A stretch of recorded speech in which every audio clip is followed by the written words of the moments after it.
Bom dia, pessoal. Nós vamos iniciar a reunião clínica semanal do nosso departamento. Hoje, quem vai estar conosco é a professora Paula André. A professora Paula, ela é professora do nosso departamento, atua na área de reprodução humana e endocrinologia ginecológica. A Paula vai conversar um pouco hoje com a gente sobre obesidade e fertilidade. É isso, não é, Paula? Isso, é isso sim, Francisco. Muito obrigado, Paula, por ter aceito participar da nossa reunião. A palavra é sua. Então, em primeiro lugar, eu gostaria de agradecer ao Francisco, em nome da chefia do departamento, pelo convite e pela oportunidade de estar abordando, então, esse tema com você. Eu vou dividir aqui a minha aula. Só um minutinho.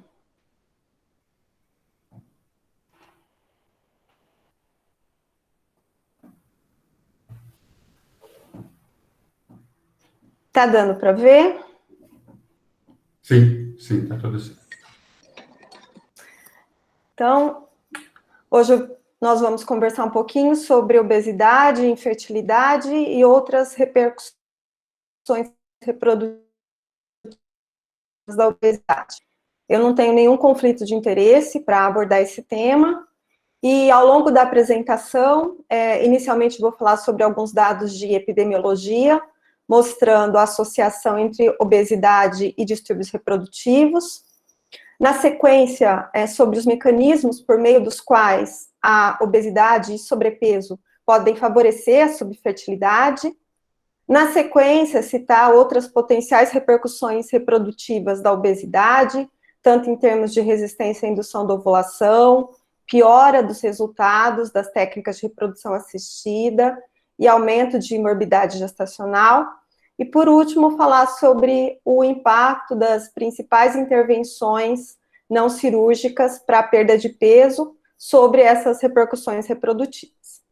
Então, iniciando aqui pela epidemiologia, o sobrepeso, definido como índice corporal entre 25 e 29,9, e a obesidade é definida como índice de massa corporal acima de 30 kg por metro quadrado. A prevalência dessas condições tem aumentado expressivamente em vários países do mundo. Nos Estados Unidos, estima-se que cerca de 50% das mulheres em idade reprodutiva tenham sobrepeso ou obesidade. Na Dinamarca, cerca de 1/3 das mulheres em idade reprodutiva. No Brasil, de 2016 para 2018, foi observado um aumento de cerca de 68% nas taxas de obesidade, saindo de aproximadamente 12% em 2006 para cerca de 20% em 2018. O aumento de prevalência foi maior nas faixas etárias do 18 aos 24 anos, ou seja, em jovens, e quando verificado por sexo, os homens apresentaram um crescimento de cerca de 21%, e as mulheres de aproximadamente 40%. A obesidade está associada com maior prevalência de distúrbios reprodutivos. Verifica-se que mulheres obesas têm uma maior incidência de irregularidade menstrual e uma menor chance de concepção dentro do primeiro ano após a interrupção do método contraceptivo, quando comparada com mulheres com peso normal.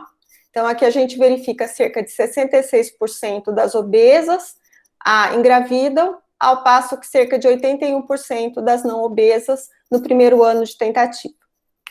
Tem um estudo transversal nos Estados Unidos que mostra que mulheres que foram adolescentes obesas tiveram uma maior chance de permanecer sem filhos do que aquelas mulheres que foram adolescentes não obesas. Mulheres com índice de massa corporal acima de 27 kg por metro quadrado têm um risco relativo de infertilidade de aproximadamente 3,1, em comparação com mulheres com IMC normal. E não é só o IMC que importa, mas também a distribuição de gordura. Mulheres anovulatórias, elas têm uma maior circunferência da cintura e maior gordura abdominal do que as mulheres ovulatórias com o mesmo IMC. E como que o sobrepeso e obesidade pode cursar com diminuição do potencial reprodutivo ou com subfertilidade. Então, a gente sabe que existe uma íntima relação entre obesidade e resistência insulínica. Com a hiperinsulinemia compensatória, a insulina pode promover o aumento da produção de androgênios, tanto pela suprarrenal quanto pelo ovário, diminuição da SHBG hepática, levando a um aumento de androgênio e da produção periférica de estrogênio, e agindo diretamente ou indiretamente por meio dessa maior produção periférica de estrogênio, pode interferir com o eixo hipotálamo e hipófise ovariano, favorecendo, então, a ocorrência de disfunção ovulatória.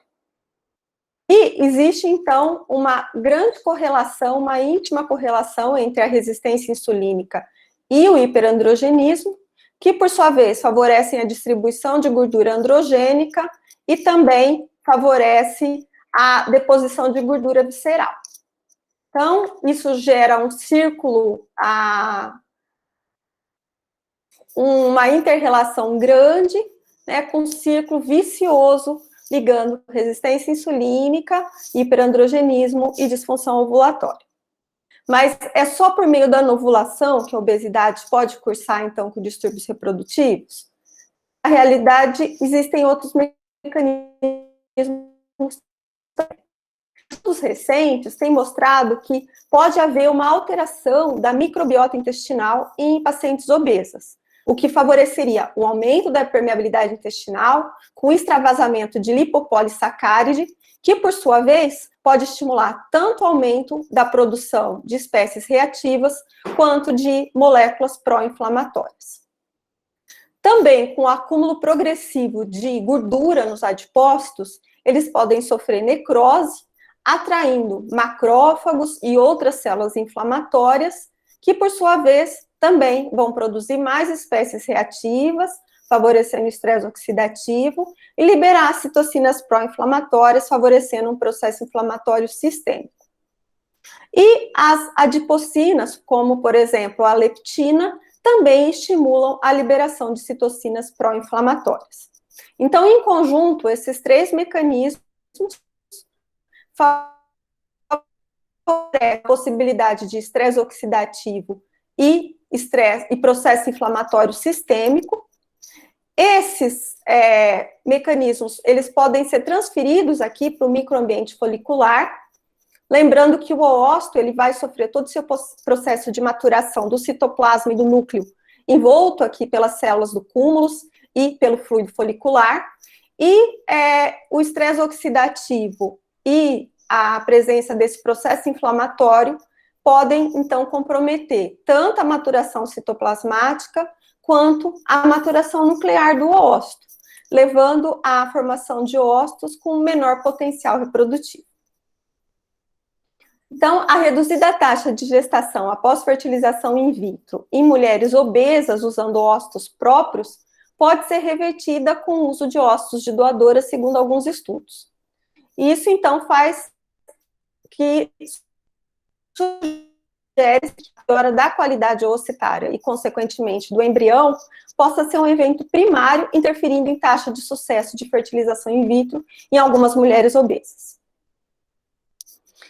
E, por outro lado, a gente também tem estudos sugerindo que a receptividade endometrial também possa estar comprometida em algumas pacientes obesas. Por exemplo, uma revisão retrospectiva de 450 ciclos de transferência de embriões congelados de doadoras de ócitos mostrou que o índice de massa corporal foi um preditor independente para a gravidez clínica.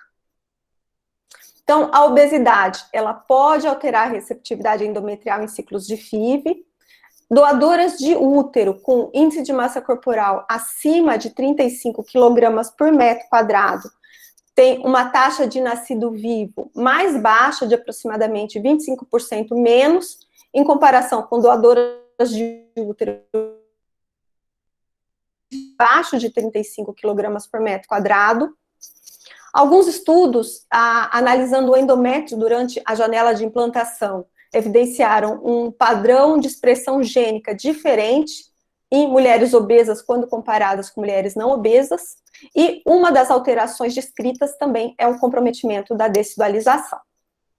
Então, em conjunto, a possibilidade de distúrbio ovulatório, de comprometimento da qualidade ocitária e da receptividade endometrial, isoladamente ou em conjunto, podem favorecer a subfertilidade observada, então, em pacientes com sobrepeso e obesidade. Mas, além da subfertilidade, é importante a gente saber que a obesidade também pode ter outras repercussões reprodutivas.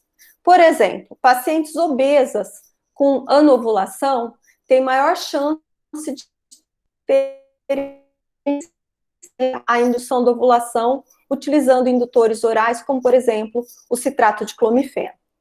A gente também verifica estudos mostrando piora dos resultados das técnicas de reprodução assistida quando essas pacientes precisam recorrer à reprodução assistida para tentar engravidar. Então, mulheres obesas submetidas à FIV, segundo alguns estudos, apresentam ócitos menores, com menor probabilidade de fertilizar normalmente. Vários estudos demonstram o impacto negativo da obesidade nas taxas de nascido vivo após FIV, e quanto maior o IMC, pior é o prognóstico. Uma revisão de técnicas de reprodução assistida em mulheres com sobrepeso e obesidade mostrou uma redução de aproximadamente 10% nas taxas de nascido vivo. Mas, quando o IMC estava acima de 40, ou seja, obesidade grau 3 ou obesidade mórbida, se verificou uma redução de 50% nas taxas de nascido vivo, ou seja, uma redução bastante expressiva. E, além de poder favorecer a subfertilidade, diminuir a chance da paciente obesa com anovulação responder ao indutor oral, ter pior resultado das técnicas de reprodução assistida, a obesidade também pode favorecer um aumento da morbidade gestacional. Então, maior chance de abortamento, de diabetes gestacional, de desordens hipertensivas durante a gestação, de cesárea, de prematuridade, entre outros desfechos negativos. E qual que é o impacto das principais intervenções não cirúrgicas para perda de peso sobre esses desfechos reprodutivos? Uma meta-análise publicada no Human Update em 2017, que quão efetivas são intervenções para perda de peso na melhora da fertilidade, tanto em mulheres quanto em homens obesos. Foram incluídos 40 estudos, dos quais 14 foram estudos clínicos randomizados e controlados. Em relação ao impacto dessas intervenções nas taxas de gestação, a gente verifica que tanto estudos randomizados quanto estudos não randomizados mostraram um potencial benefício da dieta associada ao exercício físico nas taxas de gestação e também do Orlistat.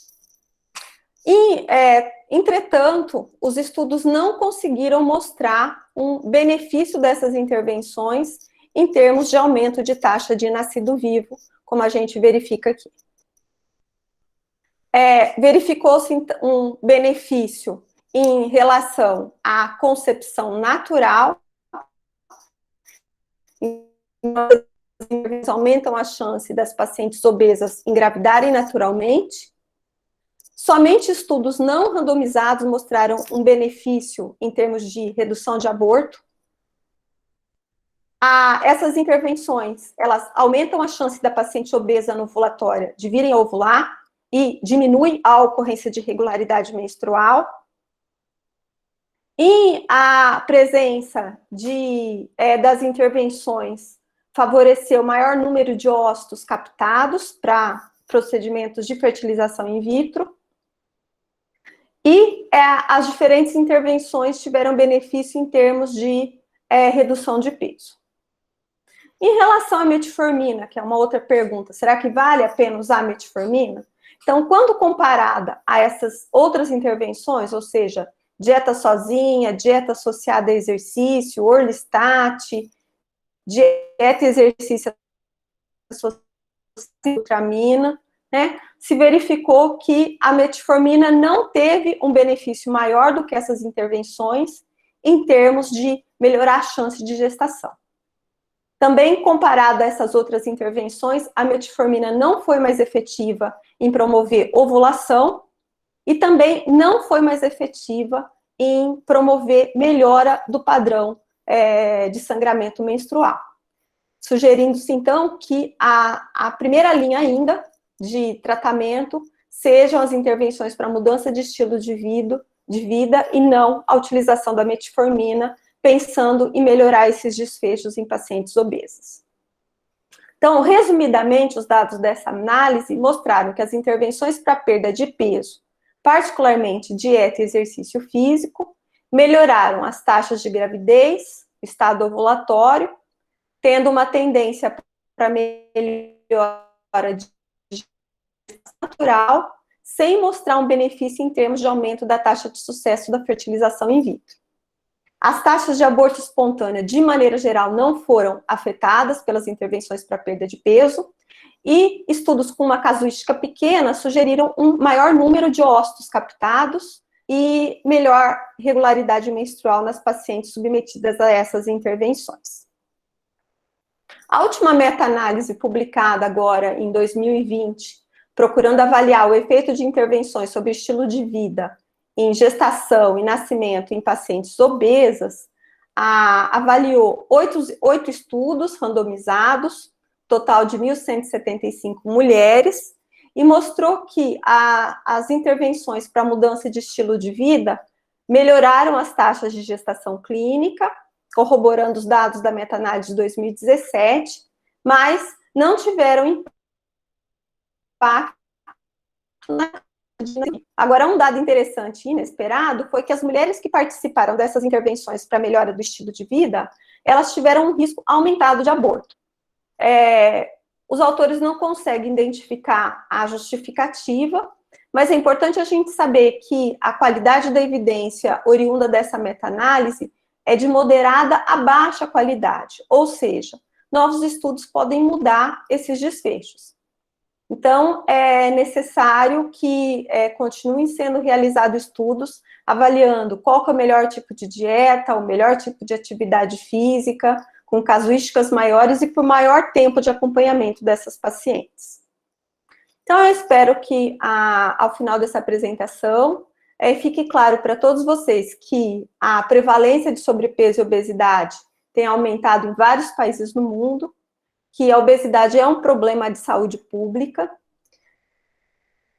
que pode favorecer a subfertilidade, o maior risco de resistência à indução da ovulação, naquela paciente obesa que está com distúrbio ovulatório, que o sucesso das técnicas de reprodução assistida, via de regra, é prejudicado em pacientes obesas, sendo que quanto maior o IMC, pior são os resultados reprodutivos das técnicas de reprodução assistida, que se por um lado essas pacientes têm mais dificuldade para engravidarem, seja naturalmente, seja com reprodução assistida, por outro lado, elas têm mais risco de terem morbidade gestacional, e é importante a gente saber que intervenções para melhora do estilo de vida podem favorecer principalmente a chance de concepção natural e prevenir esse aumento de morbidade gestacional.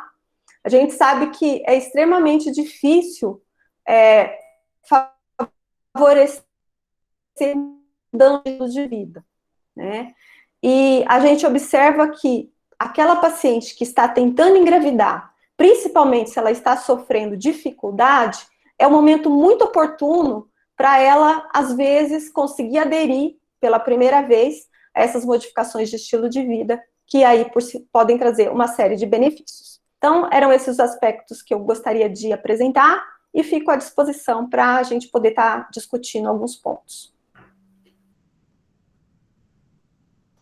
Muito obrigado, Paula, pela excelente apresentação, pela excelente a respeito desse tema tão relevante nos dias de hoje. Nós temos agora alguns minutos para a gente discutir o assunto com a professora Paula, aproveitar toda a experiência da Paula nesse tema. para aprofundar um pouquinho mais sobre esses aspectos todos. Nós quem quiser fazer comentário pode usar o chat ou falar diretamente. Bom, está aberta a palavra. Alguém gostaria de fazer algum comentário, pergunta adicional para a professora? Chico, eu gostaria de um pequeno comentário. Pois. Eu acho extremamente relevante, parabéns, Paulo, aí pela apresentação bastante científica, né, desse tema, mas o que a gente sempre tem frisado, e nós como ginecologistas obstetras todos, são os cuidados pré-concepcionais, e essa é talvez uma das medidas que a gente mais possa atuar, né? Só que a gente tem que lembrar que tem que atuar algum tempo antes do momento desejado de gravidez. Então, assim como os cuidados com fumo, com drogas ou medicamentos que eventualmente a mulher tome, sempre avaliar o peso corporal. Por outro lado, nós que fazemos infertilidade corremos o risco de muitas vezes não se atingir o peso ideal e se retardar o tratamento da paciente. Então, esse é um conflito que frequentemente a gente tem. Por exemplo, existem alguns preceitos em reprodução assistida de você não fazer com IMC acima de 30, dando uma tolerância. E de vez em quando nós estamos fazendo aqui com uns 34, 35, porque é uma mulher, né, com uma idade mais avançada. O que você comenta disso, Paula, dessas dificuldades que nós temos aí no dia a dia em relação a isso? Então, implementar mudança em estilo de vida é muito difícil. O ideal, como você falou, Rui, é que ao longo do segmento dessa paciente, durante a sua vida reprodutiva, seja orientado a ela quais que são essas repercussões negativas que a obesidade pode trazer, inclusive favorecendo a subfertilidade e pior resultado do tratamento, e tentar evitar.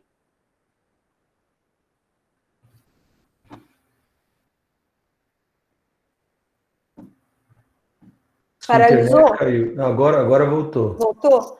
Então, agora, se a gente está diante de uma situação na qual a paciente já tem idade avançada, que é uma situação complicada do ponto de vista de reserva ovariana e sucesso de reprodução assistida, e aliado a isso tem obesidade, a gente tem que colocar na balança. No nosso serviço, no serviço público, a gente estabeleceu como limite de 35, acima do qual a gente não realiza procedimentos de reprodução assistida.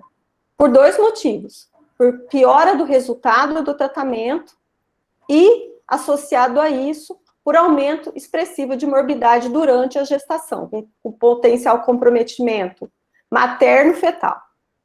Agora, não existe um consenso internacional limitando.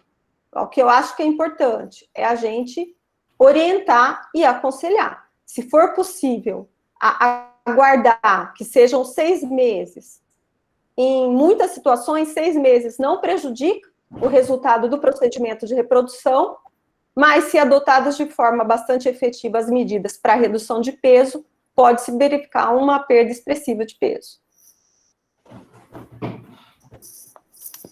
Tem um comentário aqui no chat, Paula, sobre microbiota do Franklin. Então, eu estou lendo aqui, o Franklin pergunta se tem estudos sobre transplante de microbiota em termos de melhora de fertilidade em pacientes obesas.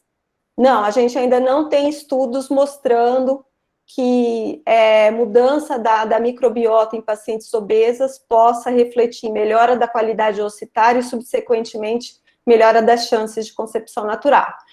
Esses estudos ainda são bastante recentes e agora estão mais em termos de caracterização do que pode estar alterado e mecanismos pelos quais essa alteração poderia interferir na fertilidade. Continuamos abertos a novos comentários, perguntas. Tem um comentário do professor Geraldo.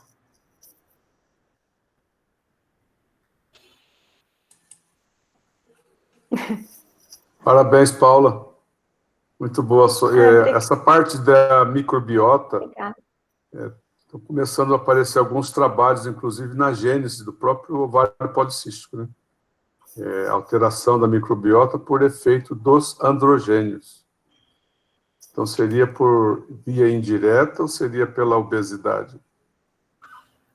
Ainda não se sabe. Se é causa ou consequência, provavelmente ambos. Muito bom, viu? Parabéns. Obrigada. Eu até fiz uma aula mais curtinha para sobrar mais tempo para discussão. O povo começou a semana quietinho. O Geraldo não vai falar nada, pô?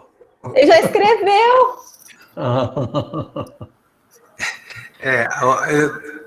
Eu ia comentar justamente essa... o Filber está do lado aqui, está dando microfone.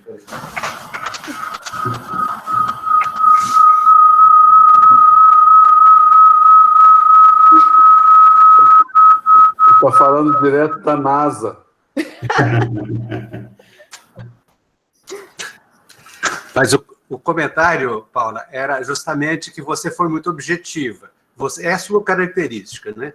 Você é bem objetiva, não tem... os acessórios, você os dispensa. E você conseguiu fazer realmente uma aula com todas as informações no período curto. E para sobrar justamente mais tempo. Mas, ao mesmo tempo, você também tem esse juízo crítico da sua atuação, você não deixa muito espaço para pontas de dúvidas, né? Então, quem não é um profissional desse setor, ou da reprodução, ou da obesidade, dos nutrólogos, sobra muito pouco espaço. Você realmente não deixou, você foi muito completa, né, nesse sentido. Mas o meu comentário aí é justamente naquilo que eu pretensamente tenho estudado, não vou dizer que sei, né? Nem pretensamente sei, mas que eu tenho estudado, que é sobre o processo reprodutivo depois do trabalho de vocês, que é sobre o processo, o pré-natal, as complicações do pré-natal, as complicações que agora começam a aparecer com o corpo mais de evidências, mais sólido, mais robusto, sobre o prognóstico também perinatal, né? Então, se nós trabalhássemos mesmo em sintonia, não eu, você, o serviço de vocês e o nosso serviço, mas os serviços de reprodução e os serviços de obstetrícia, no sentido de começar a atuar para que essas mulheres elas entrem no processo já da reprodução, no processo gestacional, em melhores condições de saúde. Porque a obesidade, eu quero já considerar, e já é considerado, que é condição de saúde, da falta de saúde, né? Então, sem dúvidas, eu estou trazendo para o ciclo gravídico puerperal complicações de uma doença, que é a doença da obesidade, sem dúvida. Então, eu tenho a impressão que esse contínuo, que é o processo da reprodução assistida, ou da reprodução como um todo, né? Da concepção, da qualidade ocitária, etc., etc., trazer isso para o cenário obstétrico objetivo. As duas situações, como que você demonstrou e o que eu estou dizendo agora, sem demonstrar com a clareza, né, e objetividade que você demonstrou. Estou apenas informando que é ruim também para a obstetrícia. Então, eu te parabenizo pela objetividade. Obrigada. Mas eu acho Desculpa, Maria Célia. Pode falar. Eu acho que a gente, no dia a dia, vive em conflito em relação a essa questão da obesidade. Porque o tratamento da obesidade deve ser por equipe multidisciplinar.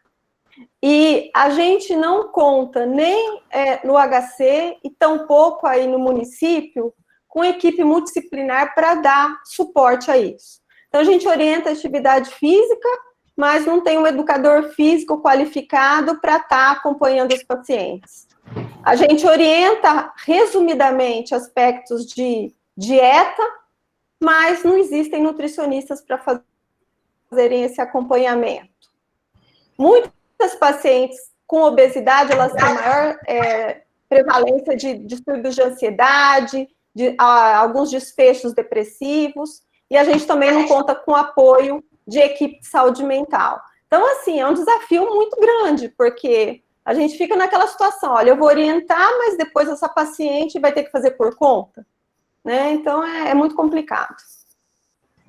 Ô, Paula, a gente sabe da dificuldade, né, para perder peso. É muito difícil, né, a pessoa perder peso, né? Eu queria saber de você, se você tem lido alguma coisa sobre metformina e obesidade, só obesidade, sem outras alterações. Então, a última meta-análise que avaliou o uso da metformina exclusivamente na obesidade, a última meta-análise da Cochrane, foi publicada em 2018. E não mostrou benefício em desfecho reprodutivo e nem durante a gestação. Então, assim, pensar que, olha, vamos prescrever metformina e manter durante a gestação para evitar esses desfechos negativos, o que a gente tem de evidência científica, por enquanto, não suporta o uso. A gente sabe que agora o uso em ovário policístico ele está mais liberado, que o sobrepeso, já não só obesidade, mais ovário policístico, já parece que é talvez positivo o uso, mas para desfecho reprodutivo e repercussão gestacional, por enquanto, a gente não tem essa evidência. Tem um comentário da Lúcia, Paula, no chat, sobre probióticos. A gente ainda não tem estudo, Lúcia. Então, primeiro, tentando caracterizar melhor os tipos aí de...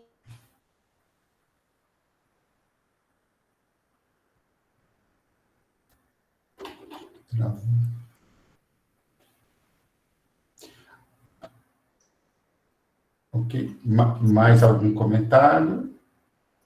Paula, você comentou bastante sobre intervenções não cirúrgicas. Qual que é a experiência de vocês com a intervenção cirúrgica para a obesidade e as consequências em termos de fertilidade, de tratamento reprodutivo posterior? Então, tem mais, assim, posso trazer mais de literatura do que de experiência pessoal. Experiência pessoal eu tenho com algumas pacientes, mas a literatura mostra que a cirurgia bariátrica promove uma melhora, varia aí de 50% a 60% da chance de concepção natural após estabelecido a perda de peso, geralmente depois do primeiro ano. Tem alguma consequência negativa do ponto de vista reprodutivo? Aí depende do tipo de cirurgia, dependendo do tipo de cirurgia,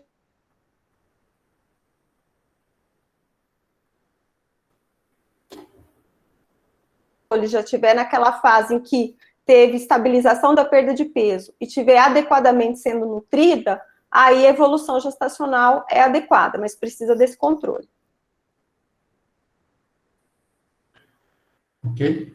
Muito obrigado, Paulo. Se não houver mais comentários, não havendo mais comentários, muito obrigado pela excelente aula, pela excelente discussão a posterior. Eu desejo a todos uma excelente semana, tá? A semana que vem é feriado, não é? Semana que vem, dia 2. Dia 2. Então, nós não teremos aula na segunda, a gente retorna daqui a 2 semanas. Bom dia a todos, boa semana a todos. Muito obrigado.